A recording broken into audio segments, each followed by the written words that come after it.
विजयोत्सव की बात कर रहा हूं तब मैं कहना चाहूंगा कि ये विजयोत्सव आतंकी हेडक्वार्टर्स को मिट्टी में मिलाने का है।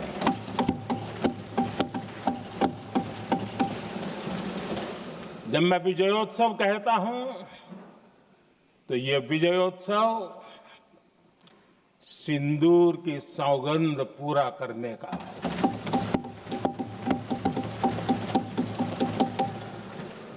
मैं जब ये विजयोत्सव कहता हूं तो ये भारत की सेना के शौर्य और सामर्थ्य का विजय गाथा कह रहा है। जब मैं विजयोत्सव कह रहा हूं तो 140 करोड़ भारतीयों की एकता, इच्छा शक्ति, उसके एक अप्रतिम जीत का विजयोत्सव की बात करता हूं।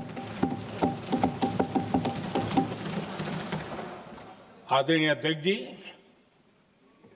मैं इसी विजय भाव से इस सदन में भारत का पक्ष रखने के लिए खड़ा हुआ।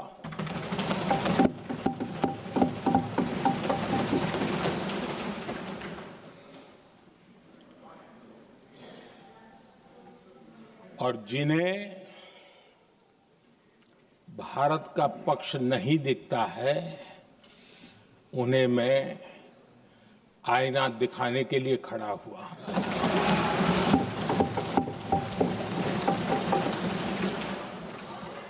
आदरणीय अध्यक्ष जी, मैं 140 करोड़ देशवासियों की भावनाओं में अपना स्वर मिलाने के लिए उपस्थित हुआ हूं। ये 140 करोड़ देशवासियों की भावना के जो गूंज है, जिस सदन में सुनाई दी है, मैं उसे अपना एक स्वर मिलाने खड़ा हुआ। आदरणीय अध्यक्ष जी, ऑपरेशन सिंदूर के दरमियान जिस प्रकार से देश के लोगों ने मेरा साथ दिया, मुझे आशीर्वाद दिए, देश की जनता मुझ पर कर्ज है। मैं देशवासियों का आभार व्यक्त करता हूं। मैं देशवासियों का अभिनंदन करता हूं। आदरणीय अध्यक्ष जी, 22 अप्रैल को पहलगाम में जिस प्रकार की क्रूर घटना घटी, जिस प्रकार आतंकवादियों ने निर्दोष लोगों को उनका धर्म पूछ करके गोलियां मारी, ये क्रूरता की पराकाष्ठा थी। भारत को हिंसा की आग में झोंकने का ये सुविचारित प्रयास था। भारत में दंगे फैलाने की ये साजिश थी। मैं आज देशवासियों का धन्यवाद करता हूं कि देश ने एकता के साथ उस साजिश को नाकाम कर दिया।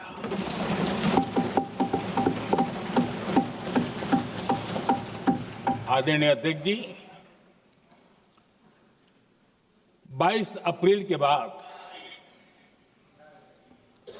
मैंने एक सार्वजनिक रूप से, और विश्व को समझ में आए इसलिए कुछ अंग्रेजी में भी वाक्यों का प्रयोग किया था, और मैंने कहा था ये हमारा संकल्प है, हम आतंकियों को मिट्टी में मिला देंगे।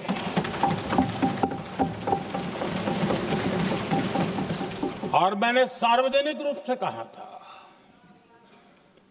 सजा उनके आकाओं को भी होगी और कल्पना से भी बड़ी सजा मिलेगी।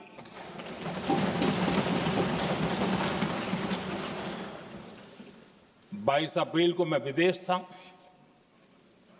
मैं तुरंत लौट के आया और आने के तुरंत बाद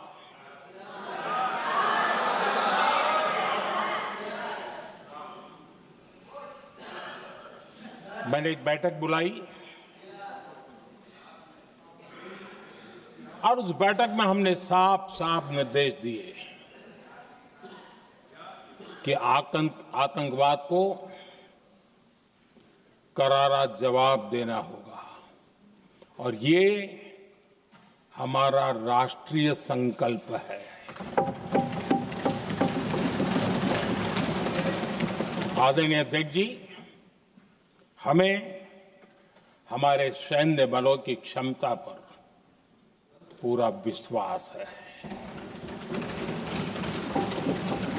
पूरा भरोसा है उनकी क्षमता पर, उनके सामर्थ्य पर, उनके साहस पर। सेना को कार्रवाई की खुली छूट दे दी गई और यह भी कहा गया कि सेना तय करें कब, कहां, कैसे, किस प्रकार से। ये सारी बातें उस मीटिंग में साफ साफ कह दी गई और कुछ बातें उसमें से मीडिया में शायद रिपोर्ट भी हुई है।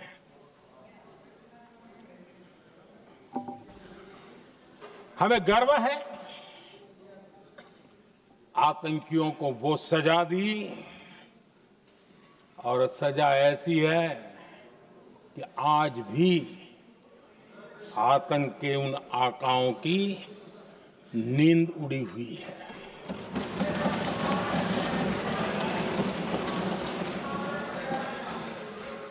आदरणीय अध्यक्ष जी, मैं हमारी सेना की सफलता के उससे जुड़े भारत के उस पक्ष को सदन के माध्यम से देशवासियों के सामने रखना चाहता हूं।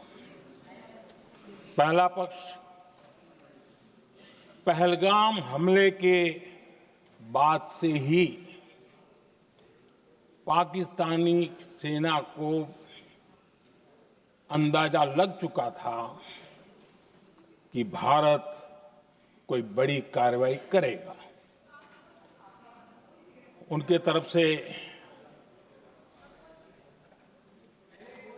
न्यूक्लियर की धमकियों के भी बयान आना शुरू हो चुके थे।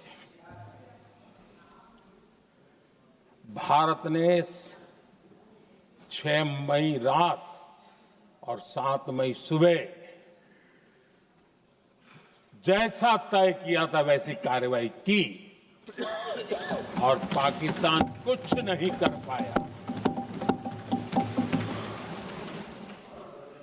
22 मिनट में 22 अप्रैल का बदला निर्धारित लक्ष्य के साथ हमारी सेना ने ले लिया।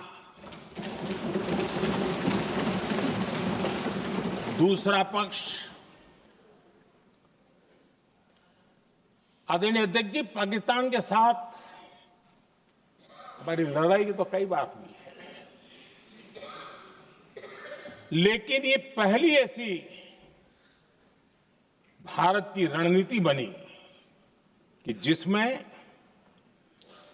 पहले जहां कभी नहीं गए थे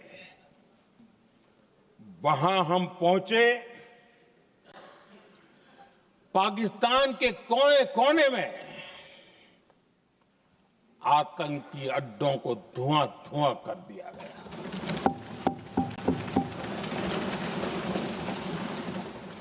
आतंक के गढ़ कोई सोच नहीं सकता कि वहां तक कोई जा सकता है। बहावलपुर और मुर्ग के उसको भी जमीन दोस्त कर दिया गया। आदरणीय अध्यक्ष जी, हमारे सेनाओं ने आतंकी अड्डों को तबाह कर दिया। तीसरा पक्ष, पाकिस्तान की न्यूक्लियर धमकी को हमने झूठा साबित कर दिया।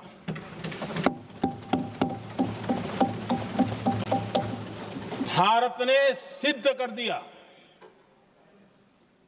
कि न्यूक्लियर ब्लैकमेलिंग अब नहीं चलेगा और न ही ये न्यूक्लियर ब्लैकमेलिंग के सामने भारत झुकेगा। आदरणीय अध्यक्ष जी, चौथा पक्ष, भारत ने दिखाई अपनी तकनीकी क्षमता। पाकिस्तान के सीने पर सटीक प्रहार किया। पाकिस्तान के एयरबेस एसेट्स को भारी नुकसान हुआ और आज तक उनके कई एयरबेस आईसीयू में पड़े हैं।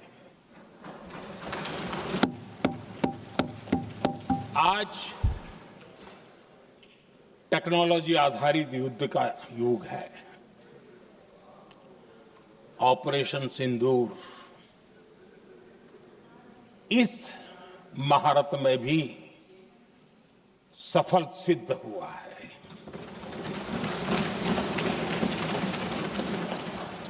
अगर पिछले 10 साल में जो हमने तैयारियां की हैं वो न की होती तो इस तकनीक के युग में हमारा कितना नुकसान हो सकता था, इसका हम अंदाज लगा सकते हैं।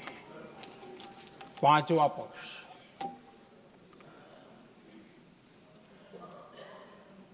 ऑपरेशन सिंदूर के दरमियान पहली बार हुआ जब आत्मनिर्भर भारत की ताकत को दुनिया ने पहचाना। Made in India drone, made in India missile ने पाकिस्तान के हथियारों की पोल खोल करके रख दी।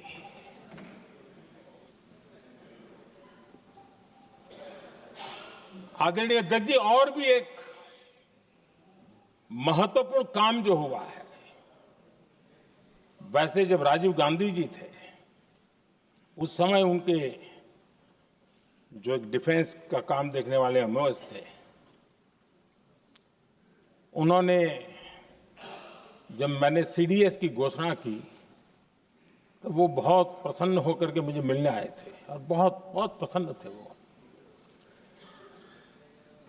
इस समय ऑपरेशन में नेवी, आर्मी, एयरफोर्स तीनों सेनाओं का जॉइंट एक्शन, इसके बीच की सिनर्जी, इसने पाकिस्तान के छक्के छुड़ा दिए।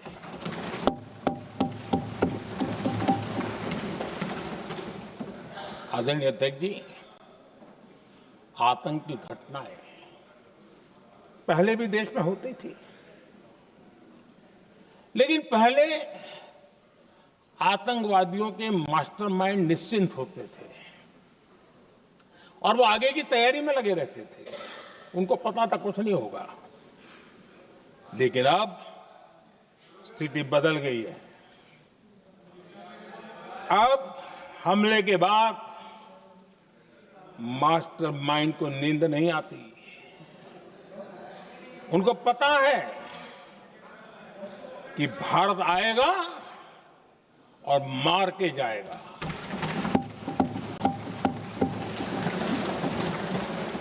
ये न्यू नॉर्मल भारत ने सेट कर दिया है।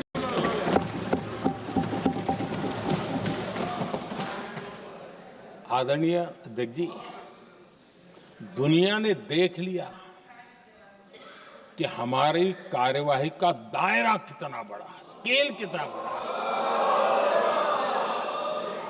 सिंदूर से लेकर के सिंधु तक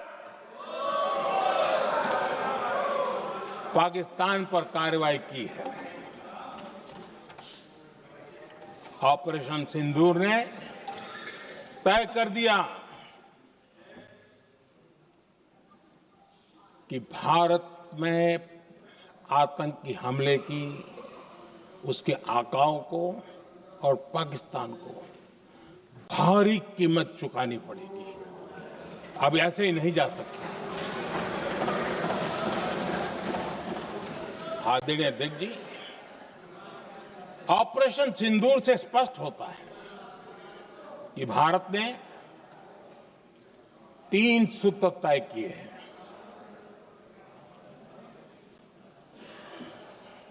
अगर भारत पर आतंकी हमला हुआ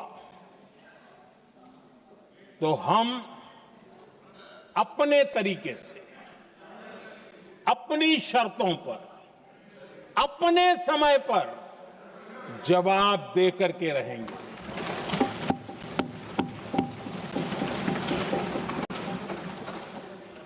दूसरा,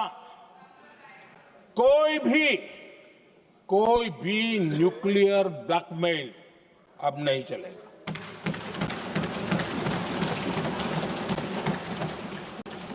और तीसरा, हम आतंक की सरपरस्त सरकार और आतंक के आकाओं, उनको अलग अलग नहीं देखेंगे। आदरणीय अध्यक्ष जी,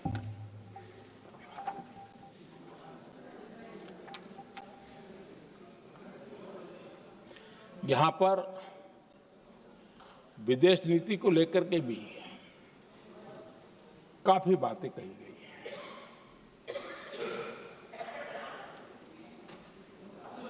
दुनिया के समर्थन को लेकर के भी काफी बातें कही गई हैं। मैं आज सदन में कुछ बातें पूरी स्पष्टता से कह रहा हूं। दुनिया में किसी भी देश ने भारत को अपनी सुरक्षा में कार्रवाई करने से रोका नहीं है।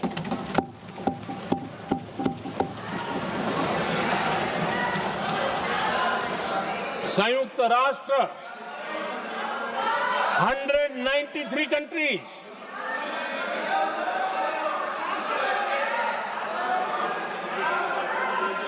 सिर्फ 3 देश 193 कंट्री में सिर्फ 3 देश ऑपरेशन सिंदूर के दौरान पाकिस्तान के समर्थन में बयान दिया था। Only 3 countries. क्वाड हो, ब्रिक्स हो, फ्रांस, रूस, जर्मनी, कोई भी देश का नाम ले लीजिए, तमाम देश दुनिया भर से भारत को समर्थन मिला है।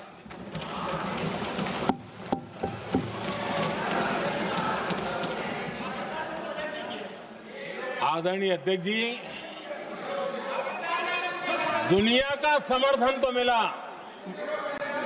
दुनिया के देशों का समर्थन मिला, माननीय, लेकिन ये दुर्भाग्य है कि मेरे देश के वीरों के पराक्रम को कांग्रेस का समर्थन नहीं।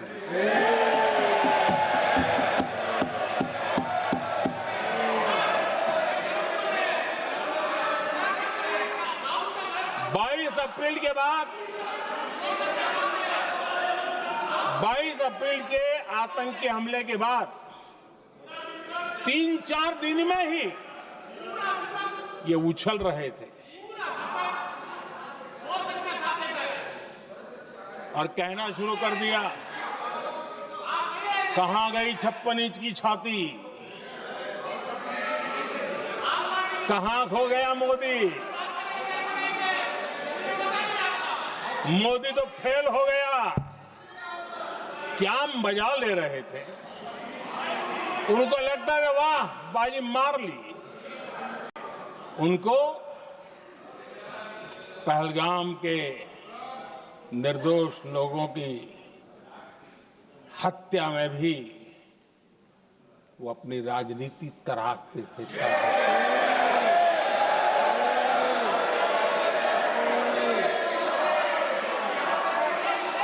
अपनी स्वार्थी राजनीति के लिए मुझ पर निशाना साध रहे थे, लेकिन उनकी ये बयानबाजी, इनका छिछोरापन देश के सुरक्षा बलों का मनोबल गिरा रहा था।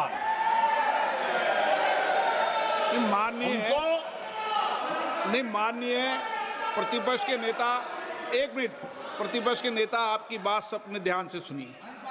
आप बेटे कांग्रेस कर रहे हैं और कुछ नेताओं को पीछे से, ये उचित नहीं है आपके लिए। न भारत के सामर्थ्य पर भरोसा है और न ही भारत की सेनाओं पर, इसलिए वो लगातार ऑपरेशन सिंदूर पर सवाल उठा रहे हैं। ऐसा करके आप लोग मीडिया में हेडलाइंस तो ले सकते हैं, लेकिन देशवासियों के दिलों में जगह नहीं बना सकते।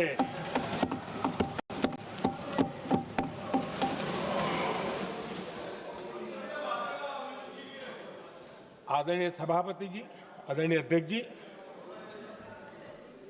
10 मई को भारत ने ऑपरेशन सिंदूर के तहत हो रहे एक्शन को रोकने की घोषणा की। इसको लेकर यहां भांति भांति की बातें कही गई। ये वही प्रोपेगेंडा है जो सीमा पार से फैलाया गया है। कुछ लोग सेना द्वारा दिए गए तथ्यों की जगह पाकिस्तान के झूठ प्रचार को आगे बढ़ाने में जुटे हुए हैं।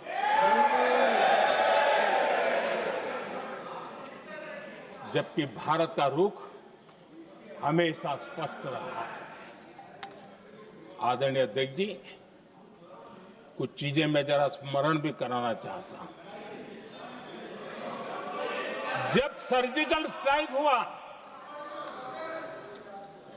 उस समय हमने लक्ष्य तय किया था, हमारे जवानों को तैयार करके, कि हम उनके इलाके में जाकर के आतंकियों के जो लॉन्चिंग पैड है उनको नष्ट करेंगे। और सर्जिकल स्ट्राइक, एक रात के उस ऑपरेशन में हमारे लोग सूर्योदय होते होते काम पूरा करके वापस आए। लक्ष्य निर्धारित था कि ये करना है। जब बालाकोट एयर स्ट्राइक किया तो हमारा लक्ष्य तय था कि आतंकियों के जो ट्रेनिंग सेंटर्स है, इस बार हम उसको तबाह करेंगे, और हमने वो भी करके दिखाया। ऑपरेशन सिंदूर के समय हमारा लक्ष्य तय था, और हमारा लक्ष्य था कि आतंक के जो एपी सेंटर है और पहलगाम के आतंकियों को जहां से पुरजोश योजना बनी, ट्रेनिंग मिली, व्यवस्था मिली, उस पर हमला करेंगे।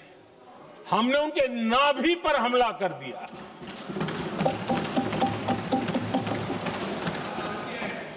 जहां पहलगाम के आतंकियों का रिक्रूटमेंट हुआ, ट्रेनिंग होती थी, फंडिंग होता था, उन्हें टेक्निकल सपोर्ट मिलता था, शस्त्र सरंजाम मिलता था, उस जगह को आइडेंटिफाई किया और हमने सटीक तरीके से ऑपरेशन सिंदूर के तहत आतंकियों की नाभि पे प्रहार कर दिया। और आदरणीय अध्यक्ष जी, इस बार भी हमारी सेना ने 100% लक्ष्यों को हासिल करके देश के सामर्थ्य का परिचय दिया।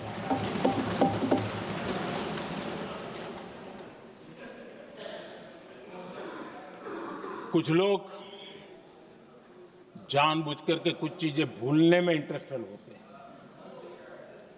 देश भूलता नहीं है, देश को याद है। 6 रात और 7 मई सुबह ऑपरेशन हुआ था और 7 मई को सुबह भारत ने प्रेस कॉन्फ्रेंस हमारी सेना ने की और इस प्रेस कॉन्फ्रेंस में भारत ने स्पष्ट कर दिया था और पहले दिन से क्लियर था कि हमारा लक्ष्य है आतंकियों के आका, आतंकियों की जो व्यवस्थाएं जहां से होती है वो और उनके अड्डे, उनको हम ध्वस्त करना चाहते थे और हमने प्रेस कॉन्फ्रेंस में कह दिया था, हमने हमारा काम कर दिया है, हमने जो तय किया था पूरा कर दिया है। और इसलिए 6-7 मई को ऑपरेशन हमारा संतोषजनक होने के तुरंत बाद कल जो राजनाथ जी ने कहा था, मैं डंके की चोट पर दोबारा दोहराता हूं, भारत की सेना ने पाकिस्तान की सेना को चंद मिनटों में बता दिया कि हमारा ये लक्ष्य था, हमने लक्ष्य पूरा कर दिया है, ताकि उनको पता चले और हमें भी पता चले कि उनके दिल दिमाग में क्या चलता है।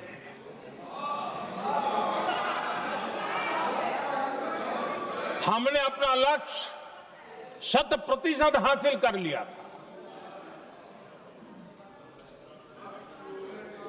और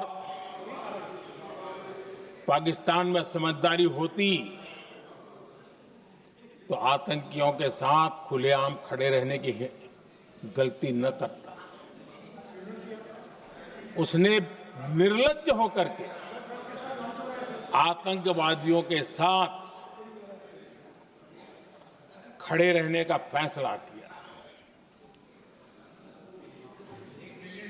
हम पूरी तरह तैयार थे, हम भी मौके की तलाश में थे,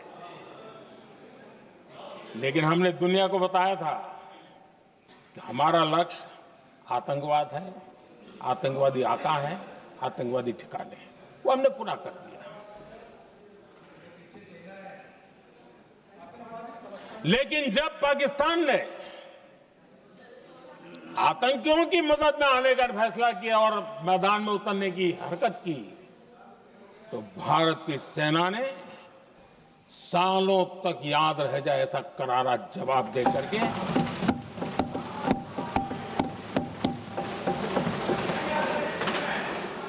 9 मई की मध्य रात्रि और 10 मई की एक प्रकार से सुबह हमारी मिसाइलें उन्होंने पाकिस्तान के हर कोने में प्रचंड प्रहार किया, जिसकी पाकिस्तान ने कभी कल्पना नहीं की थी और पाकिस्तान को घुटनों पर आने के लिए मजबूर कर दिया।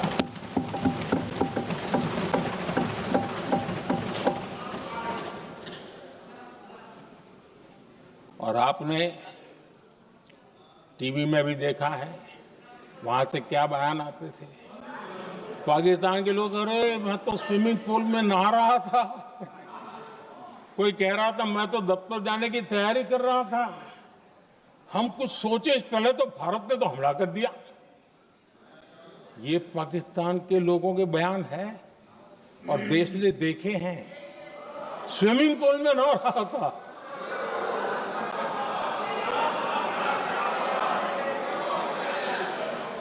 और जब इतना कड़ा प्रहार हुआ,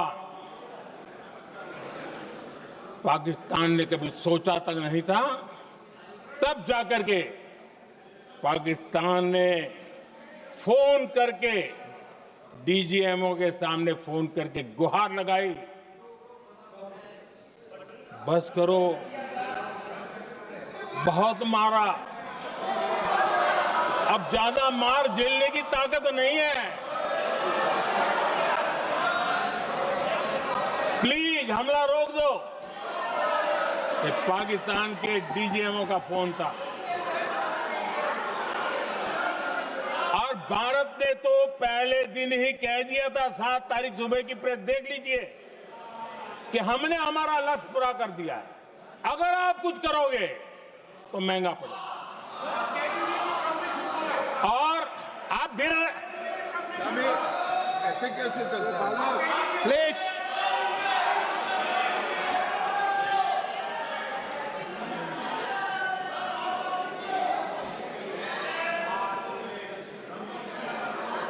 मैं आज दोबारा कह रहा हूं, ये भारत की स्पष्ट नीति थी, सुविचारित नीति थी, सेना के साथ मिलकर के तय की हुई नीति थी, और वे ये थी कि हम आतंक, उनके आका, उनके ठिकाने, ये हमारा लक्ष्य है। और हमने कहा, पहले दिन प्रेस कॉन्फ्रेंस में कहा है कि हमारा एक्शन नॉन एक्सीलेटरी है, ये हमने कह करके किया है। और इसके लिए साथियों हमने हमला रोका। अध्यक्ष जी, दुनिया के किसी भी नेता ने भारत के ऑपरेशन रोकने के लिए नहीं कहा।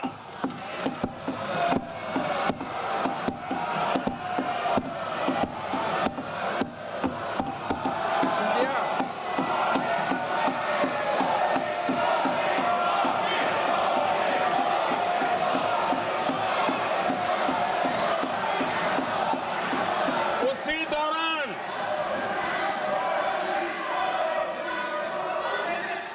9 तारीख को रात को अमेरिका के उपराष्ट्रपति जी ने मुझसे बात करने का प्रयास किया। वो घंटे भर कोशिश कर रहे थे, लेकिन मेरी सेना के साथ मीटिंग चल रही थी, तो मैंने उनका फोन उठा नहीं पाया। बाद में मैंने उनको कॉल बैक किया। मैंने कहा कि आपका फोन था, 3-4 बार आपका फोन आ गया, क्या है? तो अमेरिका के उपराष्ट्रपति जी ने मुझे फोन पे बताया कि पाकिस्तान बहुत बड़ा हमला करने वाला है, ये उन्होंने मुझे बताया। मेरा जो जवाब था,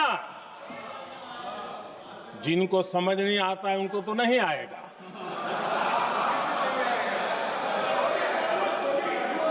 मेरा जवाब था, अगर पाकिस्तान का ये इरादा है तो उसे बहुत महंगा पड़ेगा। ये मैंने अमेरिका के उपराष्ट्रपति को कहा।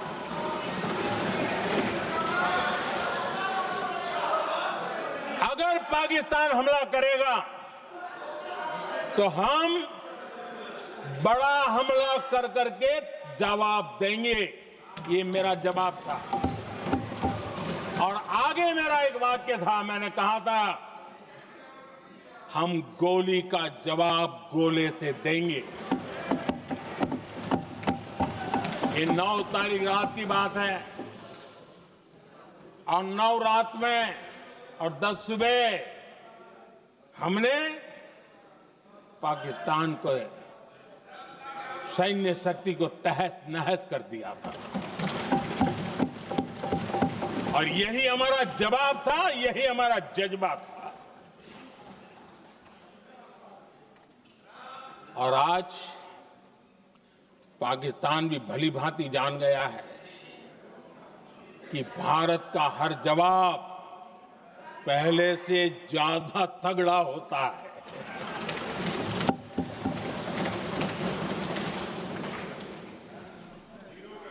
उसे ये भी पता है कि अगर भविष्य में नौबत आई तो भारत आगे कुछ भी कर सकता है। और इसलिए मैं फिर से लोकतंत्र के इस मंदिर में दोहराना चाहता हूं, ऑपरेशन सिंदूर जारी है।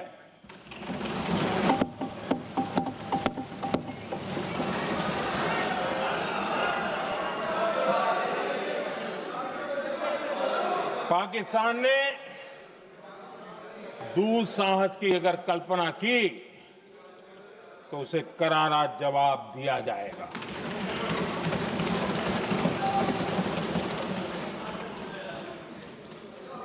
आदरणीय अध्यक्ष जी, आज का भारत आत्मविश्वास से भरा हुआ है। आज का भारत आत्मनिर्भरता के मंत्र को लेकर के पूरी शक्ति के साथ तेज गति से आगे बढ़ रहा है। देश देख रहा है भारत आत्मनिर्भर बनता जा रहा है, लेकिन देश ये भी देख रहा है कि एक तरफ तो भारत आत्मनिर्भरता की ओर तेज गति से आगे बढ़ रहा है, लेकिन कांग्रेस मुद्दों के लिए पाकिस्तान पर निर्भर होती जा रही है।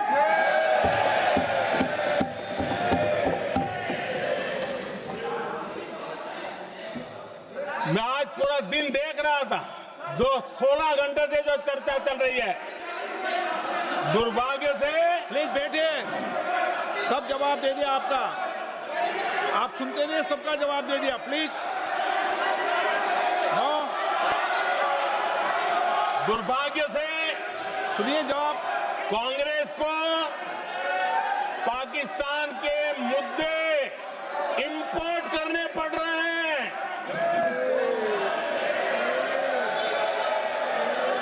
आदरणीय अध्यक्ष जी,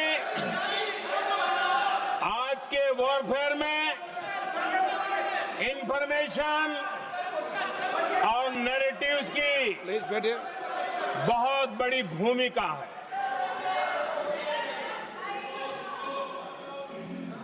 नैरेटिव घड़ करके, एआई का भी भरपूर उपयोग करके सेनाओं के मनोबल को कमजोर करने के खेल भी खेले जाते हैं। जनता के अंदर अविश्वास पैदा करने के भी भरपूर प्रयास होते हैं। दुर्भाग्य से कांग्रेस और उसके सहयोगी पाकिस्तान के ऐसे ही प्रपंच के प्रवक्ता बन चुके हैं।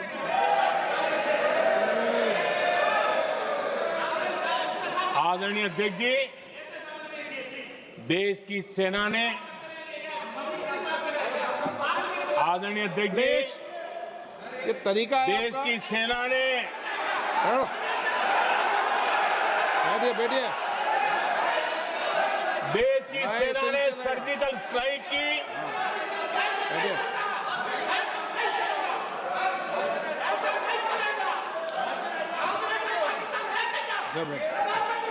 बैठिए बैठिए। आदरणीय अध्यक्ष जी, देश की सेना ने सफलतापूर्वक सर्जिकल स्ट्राइक की तो तुरंत कांग्रेस वालों ने सेना से सबूत मांगे थे, लेकिन जब उन्होंने देश का मूड देखा, देश का मिजाज देखा, तो सुर उनके बदलने लगे। और बदल करके क्या कहने लगे? कांग्रेस के लोगों ने कहा ये सर्जिकल स्ट्राइक क्या बड़ी बात है, ये तो हमने भी की थी। एक ने कहा 3 सर्जिकल स्ट्राइक की थी, दूसरे ने कहा 6 सर्जिकल स्ट्राइक की थी, तीसरे ने कहा 15 सर्जिकल स्ट्राइक की थी। जितना बड़ा नेता उतना बड़ा आंकड़ा चल रहा था।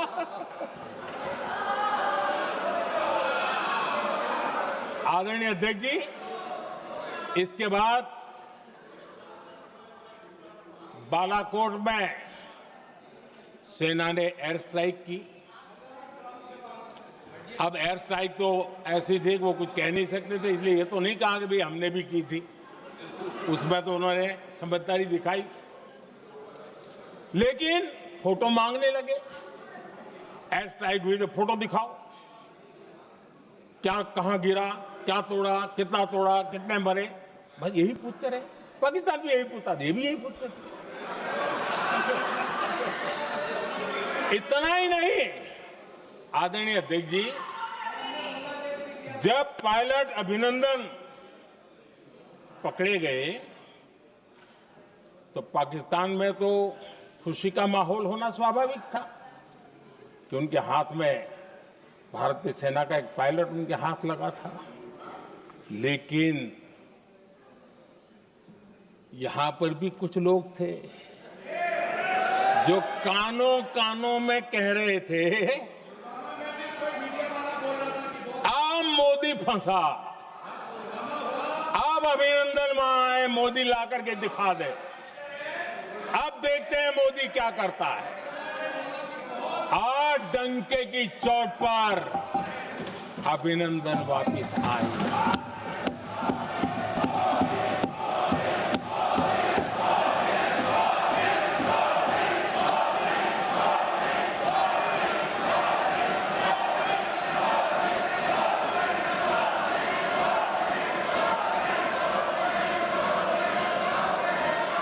अभिनंदन को ले आए तो इनकी बोलती बंद हो गई। इनको लगा यार ये नसीब वाला आदमी है, हमारा हथियार हाथ से निकल गया। आदरणीय अध्यक्ष जी, पहलगाम हमले के बाद हमारा बीएसएफ का एक जवान पाकिस्तान के कब्जे में गया तो फिर इनको लगा वाह बड़ा मुद्दा हाथ में आ गया है, अब मोदी फंस जाएगा। अब तो मोदी की फजीयत जरूर होगी। और उनकी इकोसिस्टम ने सोशल मीडिया में बहुत सारी कथाएं वायरल की कि ये बीएसएफ के जवान का क्या होगा, उसके परिवार का क्या होगा, ये वापस आएगा, कब आएगा, कैसे आएगा, न जाने क्या क्या चला दिया। आदरणीय अध्यक्ष जी, बीएसएफ का वो जवान भी आन बान शान के साथ वापस आया।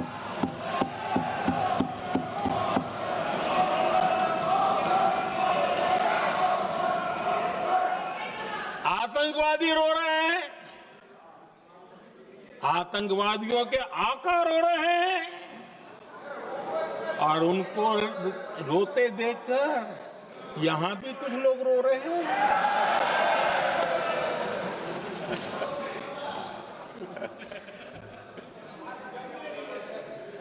अब देखिए, सर्जिकल स्ट्राइक में सर्जिकल स्ट्राइक चल रही थी, उसके बाद उन्होंने एक खेल खेलने की कोशिश की, बात जमी नहीं। एयर स्ट्राइक हुई तो दूसरा खेल खेलने की कोशिश की, वो भी जमी नहीं। जब ये ऑपरेशन सिंदूर हुआ तो उन्होंने नया पैंतरा शुरू किया। और क्या शुरू किया? रोक क्यों दिया? पहले तो मानने को तैयार नहीं थे कि मुक्त करते, अब कहते रोक क्यों दिया। वाह बयान बहादुरों,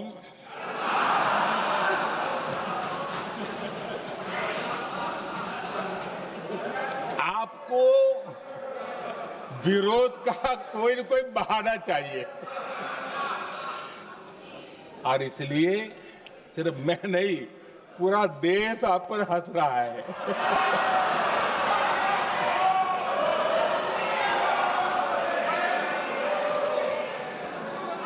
आदरणीय अध्यक्ष जी,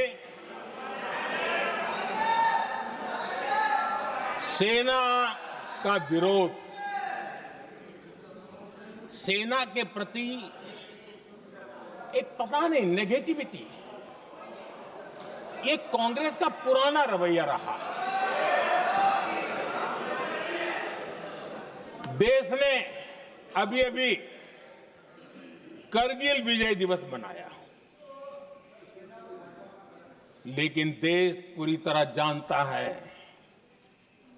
कि उनके कार्यकाल में और आज तक करगिल के विजय को कांग्रेस ने अपनाया नहीं। न करगिल विजय दिवस मनाया है, न करगिल विजय का गौरव किया। इतिहास साक्षी है अध्यक्ष जी। जब डोकलाम में सैन्य हमारा शौर्य दिखा रहा था, तब कांग्रेस के नेता चुपके चुपके किससे ब्रीफिंग लेते थे वो सारी दुनिया अब जान गई।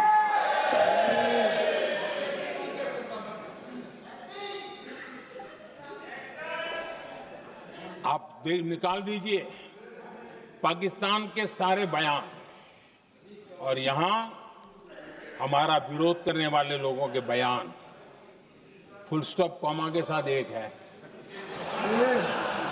क्या कहेंगे इसको?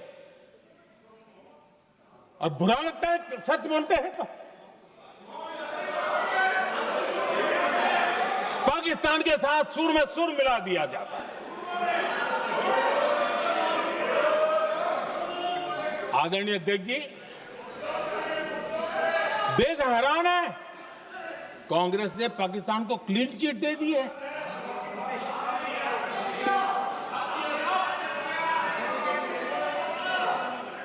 उनकी ये हिम्मत, और इनकी आदत जाती नहीं है, ये हिम्मत कि पहलगाम के आतंकी पाकिस्तानी थे, इसका सबूत दो।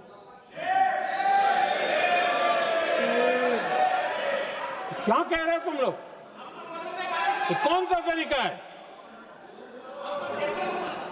और यही मांग पाकिस्तान कर रहा है जो कांग्रेस कर रही है। और आदरणीय अध्यक्ष जी, आज जब सबूतों की कोई कमी नहीं है, सब कुछ आंखों के सामने दिखता है, तब ये हालत है। अगर ये सबूत ना होते तो क्या करते ये लोग, आप बताइए। आदरणीय अध्यक्ष जी,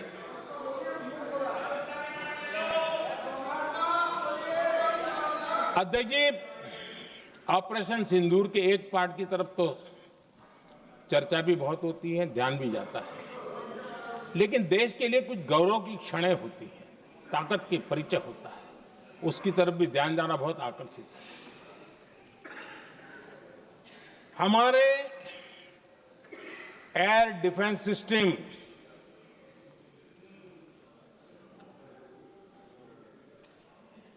दुनिया में इसकी चर्चा है। हमारे एयर डिफेंस सिस्टम ने पाकिस्तान की मिसाइल और ड्रोन्स उसको तिनके की तरफ बिखेर दिया था।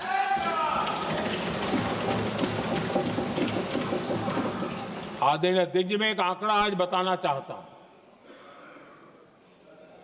पूरा देश गर्व से भर जाएगा। कुछ लोगों का क्या होगा मैं नहीं जानता, पूरा देश गर्व से भर जाएगा। 9 मई को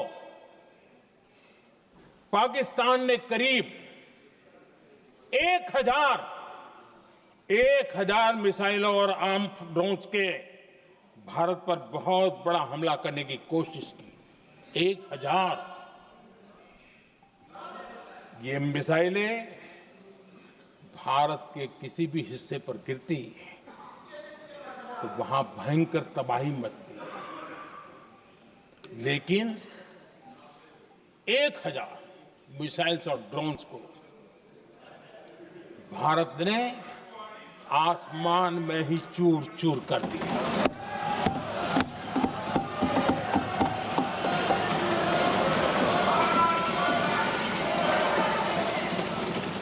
हर देशवासी को इससे गर्व हो रहा।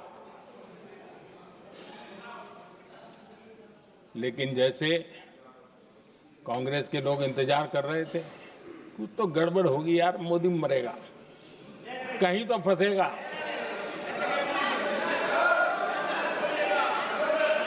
पाकिस्तान ने आदमपुर एयरबेस पर हमले का झूठ फैलाया।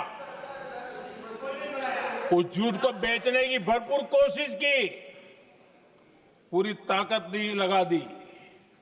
मैं अगले ही दिन आदमपुर पहुंचा और खुद जाकर के उनके झूठ को मैंने बेनकाब कर दिया। तब जाकर के उनको अकल ठिकाने लगी कि अब ये झूठ चलने वाला नहीं है। आदरणीय अध्यक्ष जी, जो हमारे छोटे दलों के साथी हैं, जो राजनीति में नए हैं, उनको कभी शासन में रहने का अवसर नहीं मिला, उनसे कुछ बातें निकलती मैं समझ सकता हूं। लेकिन कांग्रेस पार्टी ने इस देश में लंबे समय तक राज किया है, उसको शासन की व्यवस्थाओं का पूरा पता है, उन चीजों से वो निकले हुए लोग हैं, उनके लिए शासन व्यवस्था क्या होती इसकी समझ पूरी है, अनुभव है उनके पास। उसके बाद भी विदेश मंत्रालय तुरंत जवाब दे, उसको स्वीकारना नहीं। विदेश मंत्री जवाब दे, इंटरव्यू दे, बार बार बोले, उसको स्वीकारना नहीं। गृह मंत्री बोले, रक्षा मंत्री बोले, किसी पर भरोसा नहीं। जिसने इतने सालों तक राज किया, उनको देश की व्यवस्थाओं पर अगर भरोसा नहीं है, तब शक उठता है कि क्या हालत हो गई है इनकी। आदरणीय अध्यक्ष जी, अब कांग्रेस का भरोसा पाकिस्तान के रिमोट कंट्रोल से बनता है और बदलता है।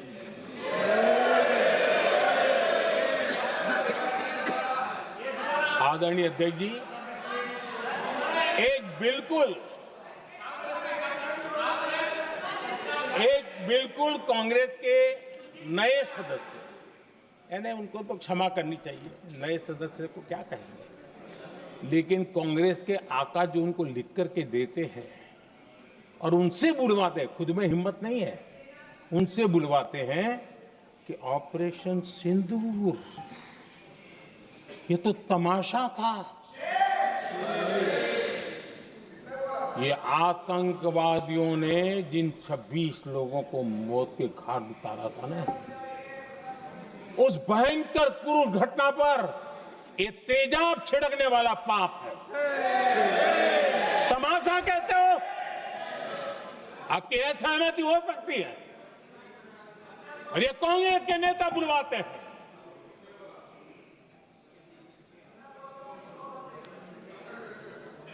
आदरणीय अध्यक्ष जी, पहलगाम के हमलावरों को कल हमारे सुरक्षा बलों ने ऑपरेशन महादेव करके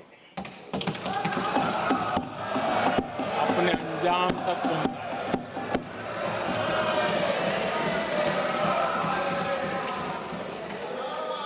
लेकिन मैं हैरान हूं, यहां ठहाके लगा के पूछा गया कि आखिर ये कल ही क्यों हुआ।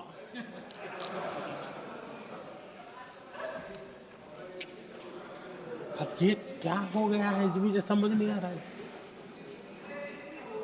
क्या ये ऑपरेशन के लिए कोई सावन महीने का सोमवार ढूंढा गया था क्या? क्या हो गया है इन लोगों को? हताशा, निराशा इस हद तक।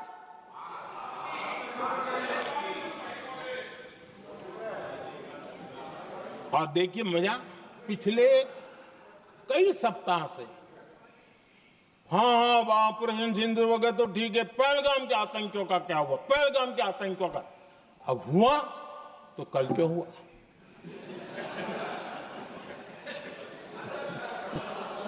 और कल ही क्यों हुआ?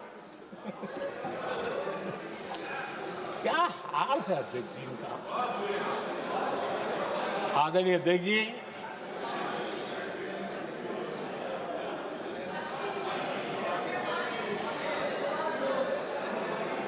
आदरणीय अध्यक्ष जी, शास्त्रों में कहा गया है, हमारे शास्त्रों में कहा गया है, शस्त्रेण रक्षिते राष्ट्रे, शस्त्रेण रक्षिते राष्ट्रे शास्त्र चर्चा प्रवर्तते। अर्थात जब राष्ट्र शस्त्र से सुरक्षित होते हैं तभी वहां शास्त्र की, ज्ञान की चर्चाएं जन्म ले पाती है। जब सीमा पर सेनाएं मजबूत होती है तभी लोकतंत्र प्रखर होता है। आदरणीय अध्यक्ष जी, ऑपरेशन सिंदूर बीते दशक में भारत की सेना के सशक्तिकरण का एक साक्षात प्रमाण है। ऐसे ही नहीं हुआ है। कांग्रेस के शासन के दौरान सेनाओं को आत्मनिर्भर बनाने के संबंध में सोचा तक नहीं जाता था। आज भी आत्मनिर्भर शब्द की मजाक उड़ाई जाती है। वैसे वो महात्मा गांधी से आया हुआ है, लेकिन आज भी मजाक उड़ाई जाती है। हर रक्षा सौदे में कांग्रेस अपने मौके खोजती रहती थी।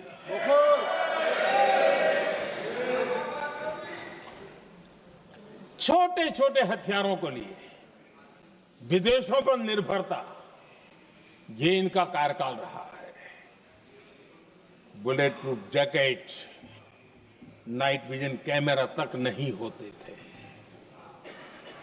और लंबा लिस्ट है, जीप से शुरू होता है, बफो, हेलीकॉप्टर, हर चीज के साथ घोटाला जुड़ा हुआ है।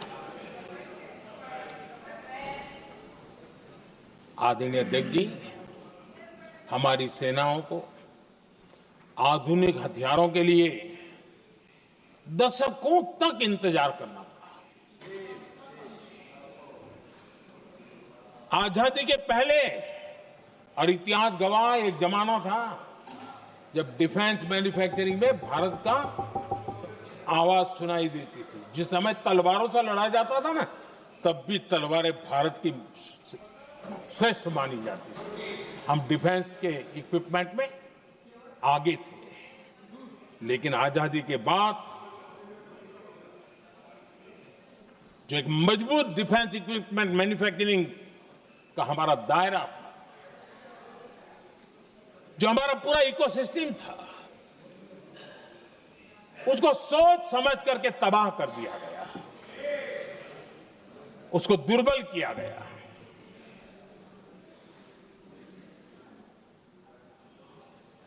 रिसर्च और मैन्युफैक्चरिंग के लिए रास्ते बंद कर दिए गए।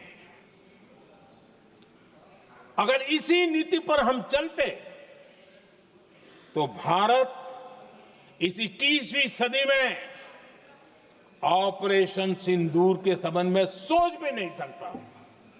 यह हालत करके रखा हुआ था उन्होंने। भारत को सोचना पड़ता कि अगर कोई एक्शन लेना है तो शस्त्र कहां से मिलेंगे, साधन कहां से मिलेगा, बारूद कहां से मिलेगा, समय पर मिलेगा या नहीं मिलेगा, बीच बचाव में रुकता नहीं जाएगा, ये टेंशन पालना पड़ता है।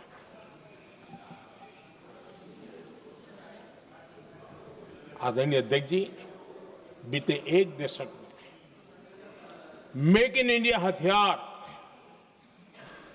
सेना को मिले, उन्होंने इस ऑपरेशन में बहुत निर्णायक भूमिका निभाई।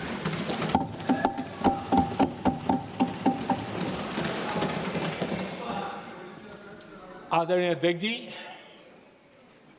एक दशक पहले भारत के लोगों ने संकल्प लिया, हमारा देश सशक्त, आत्मनिर्भर और आधुनिक राष्ट्र बने। रक्षा, सुरक्षा, हर क्षेत्र में बदलाव के लिए एक के बाद एक ठोस कदम उठाए गए, सीरीज ऑफ रिफॉर्म्स किए गए और देश में सेना में जो रिफॉर्म्स हुए हैं, जो आजादी के बाद पहली बार हुए। चीफ ऑफ डिफेंस स्टाफ की नियुक्ति, ये विचार कोई नया नहीं था, दुनिया में प्रयोग भी चलते हैं, भारत में निर्णय नहीं होते थे। हमने, ये बहुत बड़ा रिफॉर्म था, हमने किया और बहुत ही, मैं हमारी तीनों सेनाओं का अभिनंदन करता हूं कि इस व्यवस्था को उन्होंने दिल से सहयोग किया है, दिल से स्वीकार किया है। सबसे बड़ी ताकत जॉइंटनेस और इंटीग्रेशन की इस समय नेवी हो, एयरफोर्स हो, आर्मी हो, ये इंटीग्रेशन और जॉइंटनेस ने हमारी ताकत को अनेक गुना बढ़ा दिया और उसका परिणाम भी हमें नजर में आया है, ये हमने करके दिखाया है। सरकार की जो डिफेंस प्रोडक्शन की कंपनियां थी, उसमें हमने रिफॉर्म किए। शुरुआत में वहां पर आग लगाना, आंदोलन करवाना, हड़तालें करवाने के खेल चल रहे थे, अभी भी बंद नहीं हुए हैं, लेकिन देश हित को सर्वोपरि मान करके उन डिफेंस इंडस्ट्री के हमारे जो लोग थे सरकारी व्यवस्था में, उन्होंने इसको मन से लिया, रिफॉर्म को स्वीकार किया और वो भी आज बहुत प्रोडक्टिव बन गए। इतना ही नहीं, हमने प्राइवेट सेक्टर के लिए भी डिफेंस के दरवाजे खोल दिए हैं और आज भारत का प्राइवेट सेक्टर आगे आ रहा है।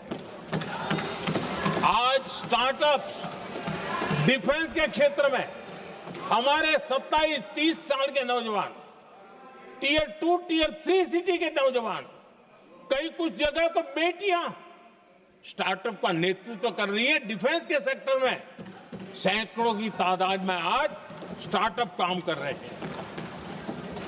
ड्रोन्स, एक प्रकार से मैं कह सकता हूं, ड्रोन्स की जितनी भी एक्टिविटी हमारे देश में हो रही है, शायद एवरेज 30-35 की उम्र होगी जो लोग कर रहे हैं, वो सारे लोग, और सैकड़ों की तादाद में कर रहे हैं। और उसका ताकत, क्योंकि इनका भी योगदान था इसमें, जिन्होंने इस प्रकार के प्रोडक्शन किए हैं, और वो हमें ऑपरेशन सिंदूर में बहुत काम आए। मैं उन सबके प्रयासों को बहुत साधुवाद करता हूं और मैं उनको विश्वास दिलाता हूं, आगे बढ़िए, अब देश रुकने वाला नहीं है। आदरणीय अध्यक्ष जी, डिफेंस सेक्टर में मेक इन इंडिया ये नारा नहीं था, हमने इसके लिए बजट पॉलिसी में जो परिवर्तन करना था, जो नए इनिशिएटिव ले रहे थे, वो नए इनिशिएटिव लिए। और सबसे बड़ी बात, क्लियर कट विजन के साथ हमने देश में make in India defence sector के अंदर तेज गति से हम आगे बढ़ रहे हैं। आदरणीय अध्यक्ष जी, एक दशक में डिफेंस का बजट लगभग पहले से 3 गुना हुआ है। डिफेंस प्रोडक्शन में करीब 250% वृद्धि हुई है, 250% वृद्धि हुई है। 11 वर्षों में डिफेंस एक्सपोर्ट 30 गुना से भी ज्यादा बढ़ा है, 30 गुना से ज्यादा। डिफेंस एक्सपोर्ट आज दुनिया के करीब 100 देशों तक हम पहुंचे। और आदरणीय अध्यक्ष जी, कुछ चीजें ऐसी होती हैं जो इतिहास में बहुत बड़ा प्रभाव छोड़ती हैं। ऑपरेशन सिंदूर ने डिफेंस का जो मार्केट है उसमें भारत का झंडा गाड़ दिया है। भारत के हथियारों की डिमांड आज बढ़ती चली जा रही है, मांग बढ़ रही है। ये भारत में उद्योगों को भी बल देगी, एमएसएमई को बल देगी, हमारे नौजवानों को रोजगार देगी और हमारे नौजवान अपनी बनाई चीजों से दुनिया में अपनी ताकत का प्रदर्शन कर पाएंगे। ये आज दिख रहा है, मैं देख रहा हूं। डिफेंस के क्षेत्र में जो आत्मनिर्भर भारत की दिशा में हम जो कदम उठा रहे हैं, मैं हैरान हूं। कुछ लोगों को आज भी तकलीफ हो रही है, जैसे उनका खजाना लूट गया। ये कौन सी मानसिकता है? देश को ऐसे लोगों को पहचानना होगा।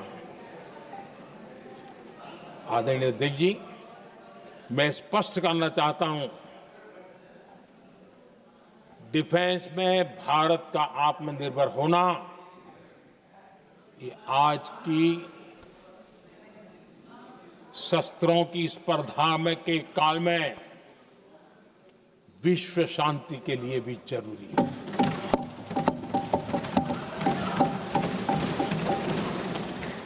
मैं पहले भी कह चुका हूं, भारत युद्ध का नहीं बुद्ध का देश है। हम समृद्धि शांति चाहते हैं, लेकिन हम ये कभी न भूले कि समृद्धि का और शांति का रास्ता शक्ति से ही गुजरता है।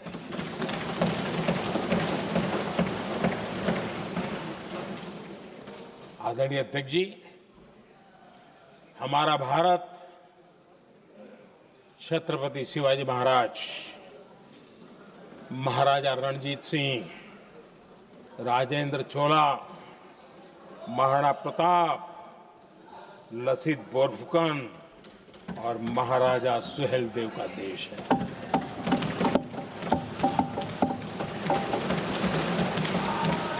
आदरणीय अध्यक्ष जी, हम विकास और शांति के लिए सामरिक सामर्थ्य पर भी फोकस करते हैं।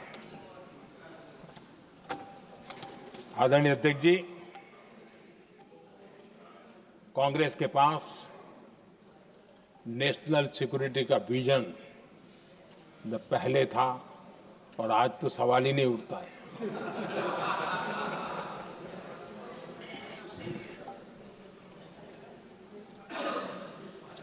कांग्रेस ने हमेशा नेशनल सिक्योरिटी पर समझौता किया। आज जो लोग पूछ रहे हैं पीओके को वापस क्यों नहीं लिया, वैसे ये सवाल मुझे ही पूछ सकते हैं और किसको पूछ सकते हैं।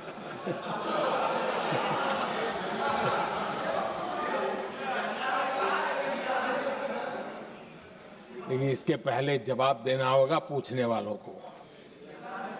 किसकी सरकार ने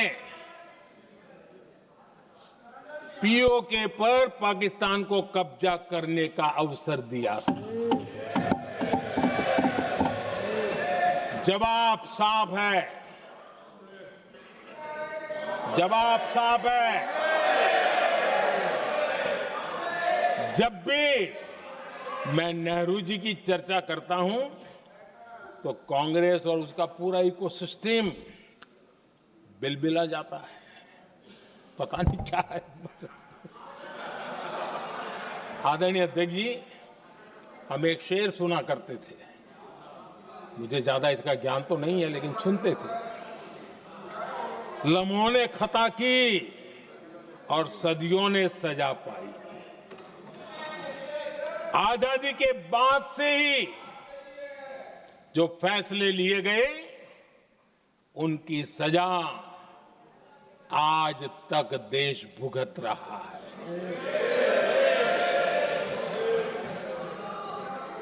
यहां बार बार एक बात का जिक्र हुआ और मैं फिर से करना चाहूंगा। अक्साई चीन की उस पूरे क्षेत्र को बंजर जमीन करार दिया गया। ये कह करके तो बंजर है। देश की 38,000 वर्ग किलोमीटर जमीन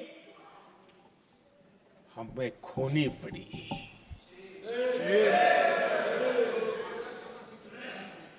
आदरणीय अध्यक्ष जी, मैं जानता हूं मेरी कुछ बातें चुभने वाली है।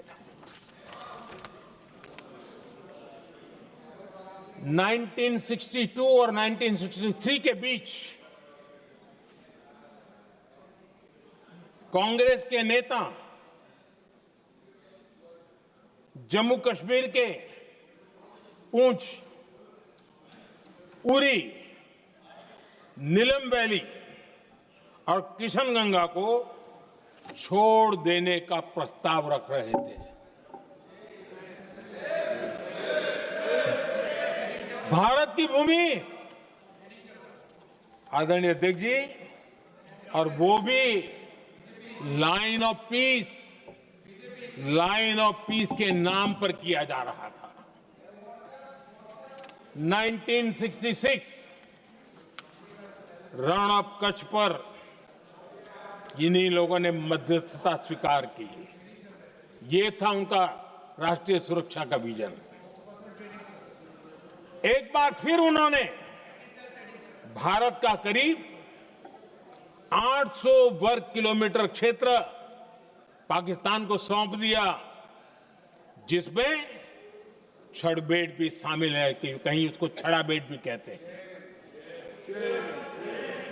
1965 की जंग में हाजीपीर पास को हमारी सेना ने वापस जीत लिया था, लेकिन कांग्रेस ने उसे फिर लौटा दिया।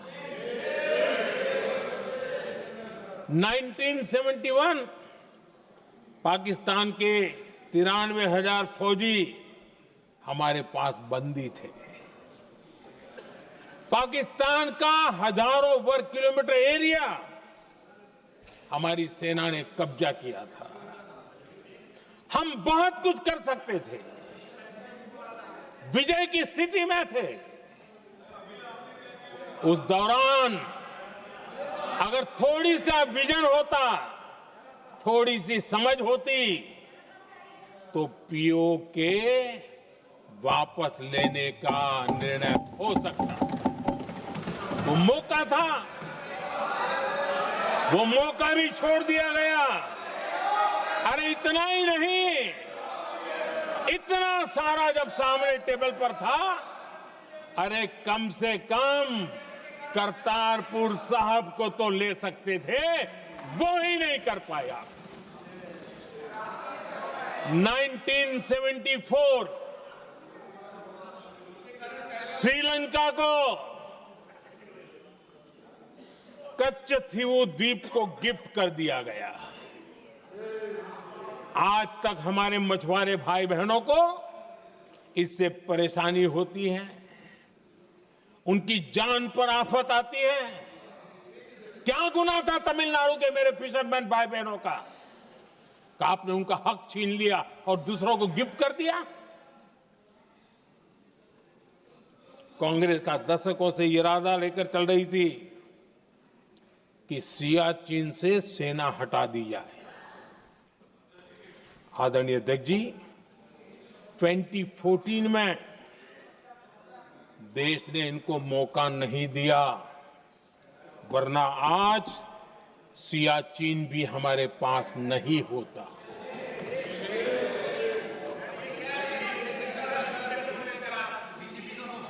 आदरणीय अध्यक्ष जी, आजकल कांग्रेस के जो लोग हमें डिप्लोमेसी का पाठ पढ़ा रहे हैं, मैं उन्हें उनकी डिप्लोमेसी याद दिलाना चाहता हूं, ताकि उनको भी कुछ याद रहे, पता चले। 26/11 जैसे भयंकर हमले के बाद बहुत बड़ा आतंकी हमला था। कांग्रेस का पाकिस्तान से प्रेम नहीं रुका। इतनी बड़ी घटना 26/11 की हुई थी। विदेशी दबाव में हमले के कुछ हफ्तों के भीतर ही कांग्रेस सरकार ने पाकिस्तान से बातचीत शुरू कर दी। आदरणीय अध्यक्ष जी, कांग्रेस सरकार ने 26/11 की इतनी बड़ी घटना के बाद भी एक भी डिप्लोमेट को भारत से बाहर निकालने की हिम्मत नहीं की। छोड़ो, इसे एक वीजा तक कैंसिल नहीं किया, एक वीजा तक कैंसिल नहीं कर पाए थे। देश पर पाकिस्तानी स्पॉन्सर बड़े बड़े हमले होते गए, लेकिन यूपीए सरकार ने पाकिस्तान को मोस्ट फेवर्ड नेशन का दर्जा देकर रखा था। वो कभी वापस नहीं लिया था। एक तरफ देश मुंबई के हमले का लिए न्याय मांग रहा था, दूसरी तरफ कांग्रेस पाकिस्तान के साथ व्यापार करने में लगी थी।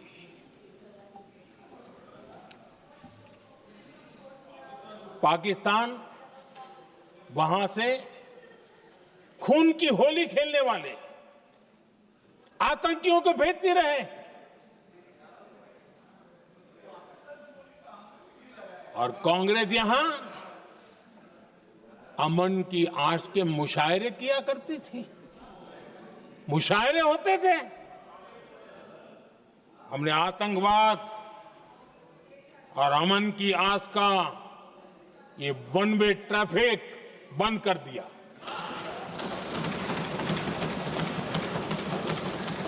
हमने पाकिस्तान का एमएफएन का दर्जा रद्द किया, वीजा बंद किया। हमने अटारी वाघा बॉर्डर को बंद कर दिया। आदरणीय अध्यक्ष जी,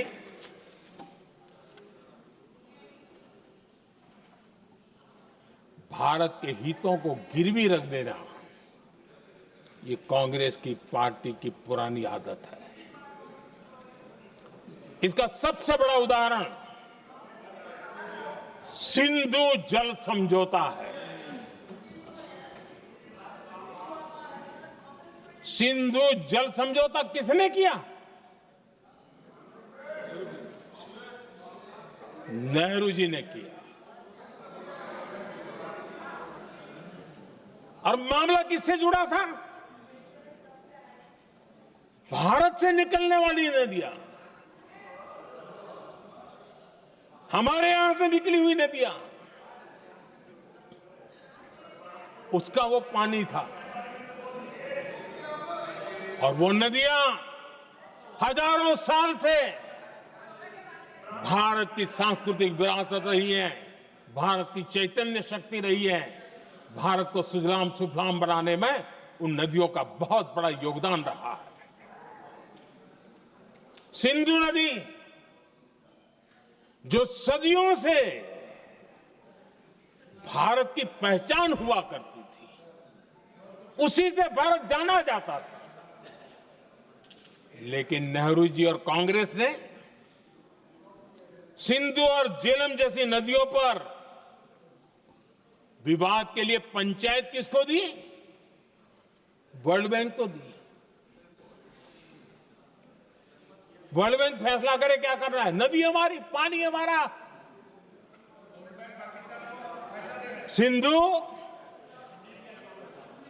सिंधु जल समझौता सीधा सीधा भारत की अस्मिता और भारत के स्वाभिमान के साथ किया गया बहुत बड़ा धोखा था।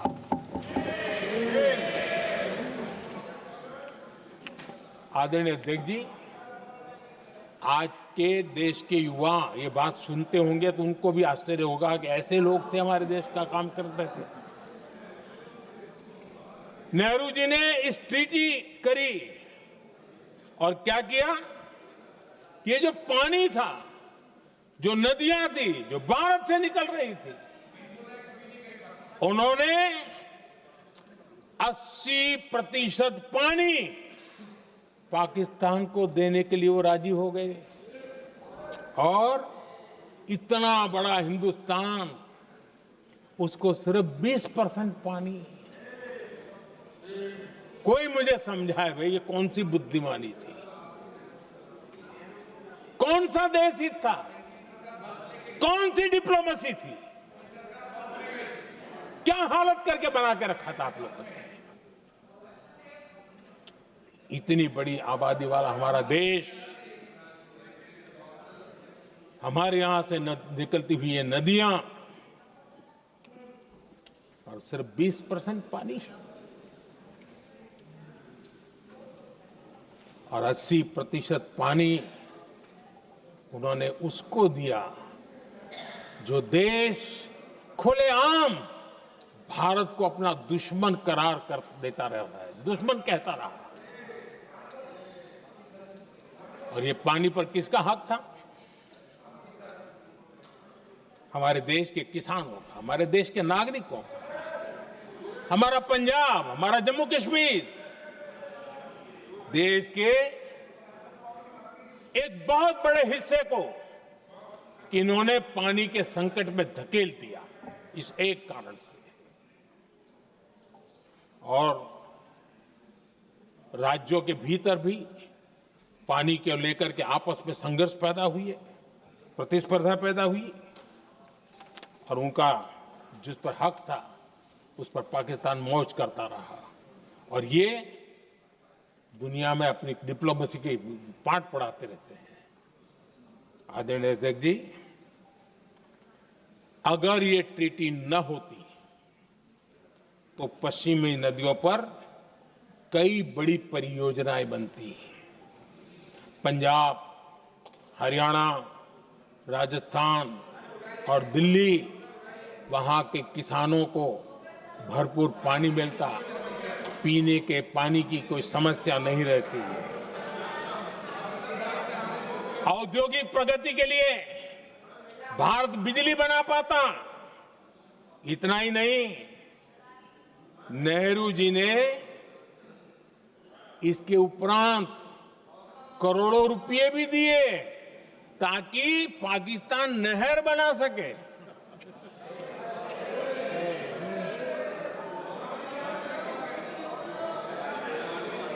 आदरणीय अध्यक्ष जी, इससे भी बड़ी बात, देश चौंक जाएगा। ये चीजें छिपाई गई है, दबा दी गई है। कहीं भी बांध बनता है तो उसमें एक मैकेनिज्म होता है उसकी सफाई का, डीसिल्टिंग का। उसमें जो मिट्टी भर जाती है, बाकी घास वगैरह आकर के भर जाता है, तो उसकी कैपेसिटी कम होती है, तो उसकी सफाई के लिए यानी इनबिल्ट व्यवस्था होती है। नेहरू जी ने पाकिस्तान के कहने पर यह शर्त स्वीकार की है कि इन बांध में जो मिट्टी आएगी, कूड़ा कचरा आएगा और बांध भर जाएगा, इसकी सफाई नहीं कर सकते, डीसिल्टिंग नहीं कर सकते हैं। बांध हमारे यहां, पानी हमारा, लेकिन निर्णय पाकिस्तान का कि आप डीसिल्टिंग नहीं कर सकते। इतना ही नहीं, जब इस बार मैं डिटेल में गया तो एक बांध तो ऐसा है कि जहां ये डीसिल्टिंग के लिए जो गेट होता है ना, उसको वेल्डिंग कर दिया गया है ताकि कोई गलती से भी खोल करके वो मिट्टी को निकाल ना दे। पाकिस्तान ने नेहरू जी से लिखवा लिया था कि भारत बिना पाकिस्तान की मर्जी अपने बांधों में जमा होने वाली मिट्टी साफ नहीं करेगा, डीसिल्टिंग नहीं करेगा। ये समझौता देश के खिलाफ था और बाद में नेहरू जी को भी ये गलती माननी पड़ी। इस समझौते में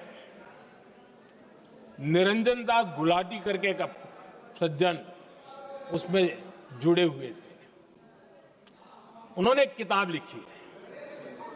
उस किताब में उन्होंने लिखा है कि फरवरी 1961 में नेहरू ने उनसे कहा था, गुलाटी, मुझे उम्मीद थी कि यह समझौता अन्य समस्याओं के समाधान का रास्ता खोलेगा, लेकिन हम वहीं हैं जहां पहले थे। ये नेहरू जी ने कहा।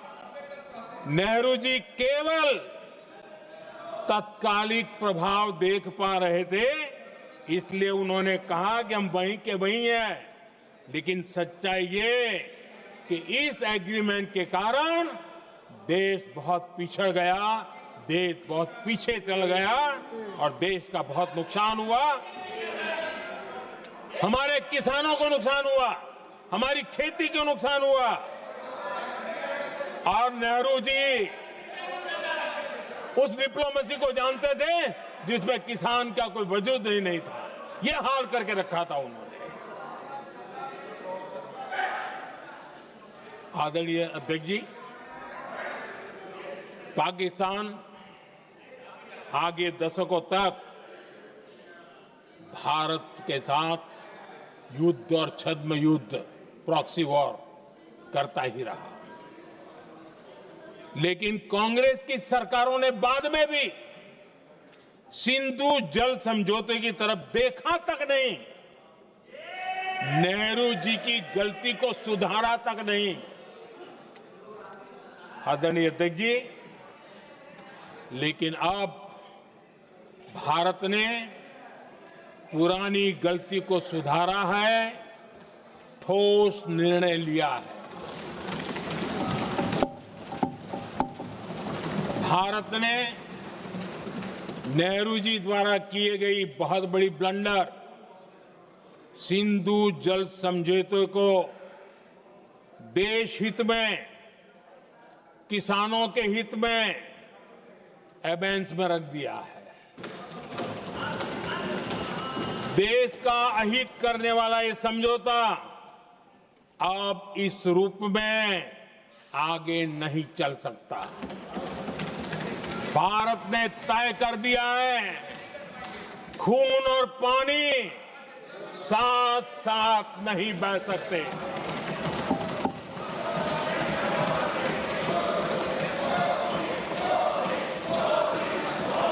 माननीय सदस्य, आप बहुत देर हो गई, आप उपनेता हैं, ये तरीका आप बैठे बैठे टोकते हैं। प्लीज, ये शोभा नहीं देता आपके लिए। बैठिए बैठिए बैठिए आदरणीय बैठिए, शोभा नहीं देता आपका। अध्यक्ष जी, आप उपनेता, अपनी मर्यादा बना के रखें। चल बैठिए। वहां बैठे साथी आतंकवाद पर लंबी लंबी बातें करते हैं। जब ये सत्ता में था, जुड़े हुए हैं। जब इनको राज करने का अवसर मिला था, तब देश का हाल क्या है, क्या रहा था, वो आज भी देश भूला नहीं है। 2014 से पहले देश में असुरक्षा का जो माहौल था, अगर वो आज याद भी करे ना, तो लोग सिहर जाते हैं। आदरणीय अध्यक्ष जी, हम सबको याद है, जो नई पीढ़ी के बच्चे हैं उनको पता नहीं है, हम सबको पता है। हर जगह पर अनाउंसमेंट होता था, रेलवे स्टेशन पर जाओ, बस स्टैंड पर जाओ, एयरपोर्ट पर जाओ, बाजार में जाओ, मंदिर में जाओ, कहीं पर भी जाओ, जहां भी भीड़ होती है, कोई भी लावारिस चीज दिखे छूना मत, पुलिस को तुरंत जानकारी देना, वो बम हो सकता है। हम 2014 तक यही सुनते आए थे, ये हालात करके रखा था। देश के कोने कोने में यही हाल था। माहौल ये था कि जैसे कदम कदम पर बम बिछे हैं और खुद को ही नागरिकों ने बचाना है। उन्होंने हाथ ऊपर कर दिए थे, अनाउंस कर दिया। आदरणीय अध्यक्ष जी, कांग्रेस की कमजोर सरकारों के कारण देश को कितनी जानें गंवानी पड़ी, हमें अपनों को खोना पड़ा। आदरणीय अध्यक्ष जी, आतंकवाद पर ये लगाम लगाई जा सकती थी। हमारी सरकार ने 11 साल में ये करके दिखाया, एक बहुत बड़ा सबूत है। 2004 से 14 के बीच जो आतंकी घटनाएं होती थी, उन घटनाओं में बहुत बड़ी कमी आई है। इसलिए देश भी जानना चाहता है, अगर हमारी सरकार आतंकवाद पर नकेल कस सकती है तो कांग्रेस सरकारों की ऐसी कौन सी मजबूरी थी कि आतंकवाद को फलने फूलने दिया। आदरणीय अध्यक्ष जी, कांग्रेस के राज में आतंकवाद अगर फला फूला है तो उसका एक बड़ा कारण इनकी तुष्टीकरण की राजनीति है, वोट बैंक की राजनीति है। जब दिल्ली में बाटला हाउस एनकाउंटर हुआ, कांग्रेस के एक बड़ी नेता के आंख में आंसू थे, आतंकवादी मारे गए इसके कारण। और वोट पाने के लिए इस बात को हिंदुस्तान के कोने कोने में पहुंचाया गया।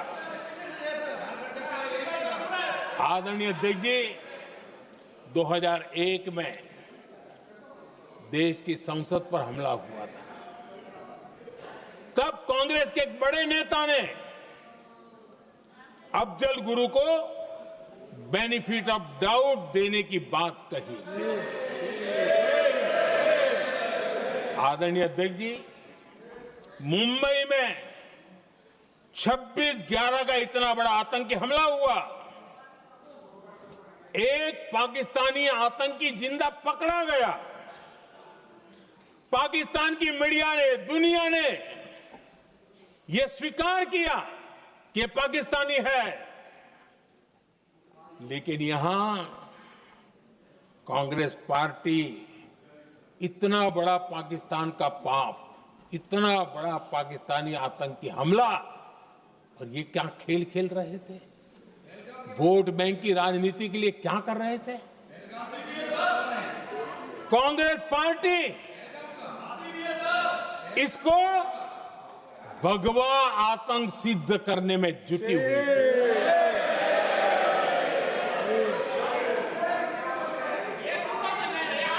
कांग्रेस दुनिया को हिंदू आतंकवाद की थ्योरी बेचने में लगी हुई थी। कांग्रेस के एक नेता ने अमेरिका के बड़े राजनयिक को यहां तक कह दिया था कि लश्कर-ए तोयबा से भी बड़ा खतरा भारत के हिंदू ग्रुप है। यह कहा गया था।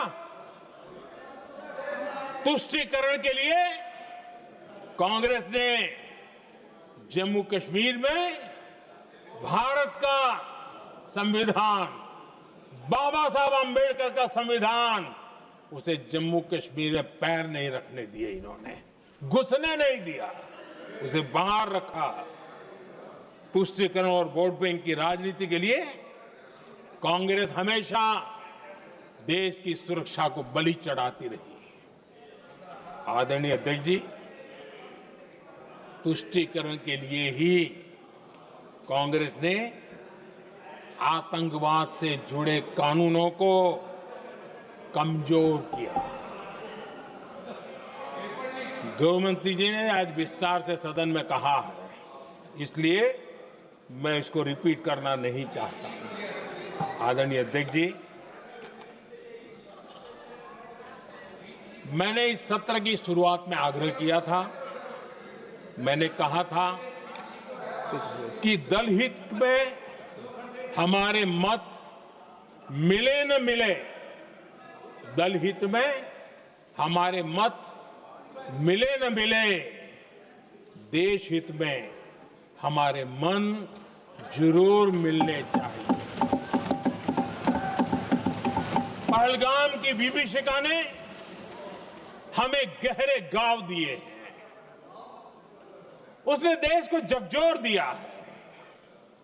इसके जवाब में हमने ऑपरेशन सिंदूर किया तो सेनाओं के पराक्रम ने, हमारे आत्मनिर्भर अभियान ने देश में एक सिंदूर स्पिरिट पैदा किया है।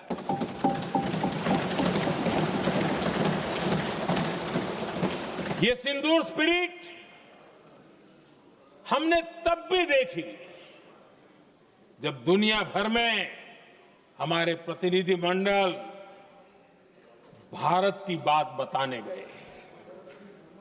मैं उन सभी साथियों को बहुत बहुत बधाई देता हूं। आपने बहुत ही प्रभावी ढंग से भारत की बात डंके की चोट पर दुनिया के सामने रखी। लेकिन मुझे दुख इस बात का है, हैरानी भी है, जो खुद को कांग्रेस के बड़े नेता समझते हैं, उनके पेट में दर्द हो रहा है कि भारत का पक्ष दुनिया के सामने क्यों रखा गया। शायद कुछ नेताओं को सदन में बोलने पर भी पाबंदी लगा दी गई है। आदरणीय अध्यक्ष जी, इस मानसिकता से बाहर निकलने की जरूरत है।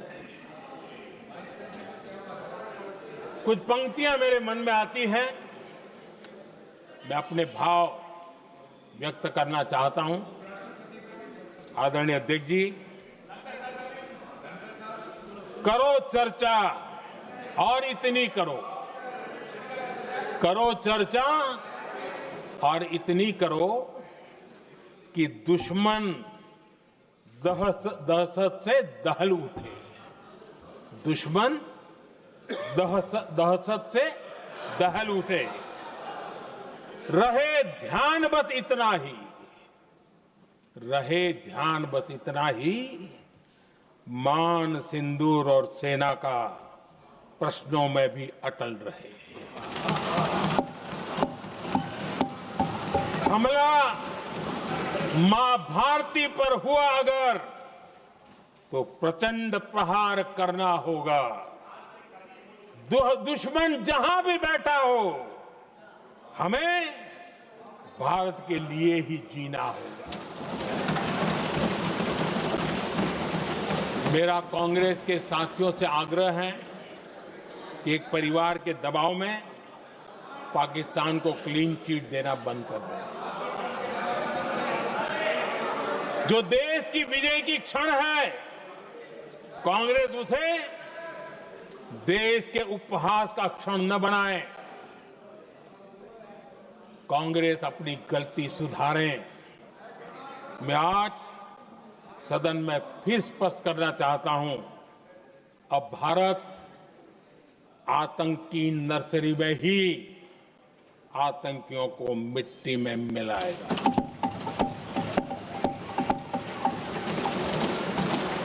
हम पाकिस्तान को भारत के भविष्य खेलने नहीं देंगे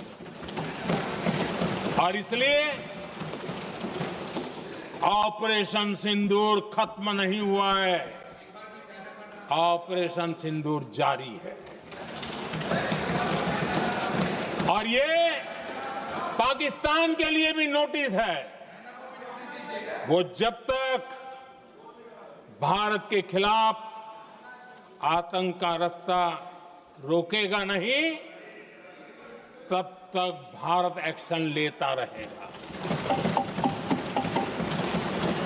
भारत का भविष्य सुरक्षित और समृद्ध होगा, यही हमारा संकल्प है। इसी भाव के साथ मैं फिर से सभी सदस्यों को सार्थक चर्चा के लिए धन्यवाद देता हूं और आदरणीय अध्यक्ष जी, मैंने भारत का पक्ष रखा है, भारत के लोगों की भावनाओं को व्यक्त किया है। मैं सदन का फिर से आभार व्यक्त करता हूं। बहुत बहुत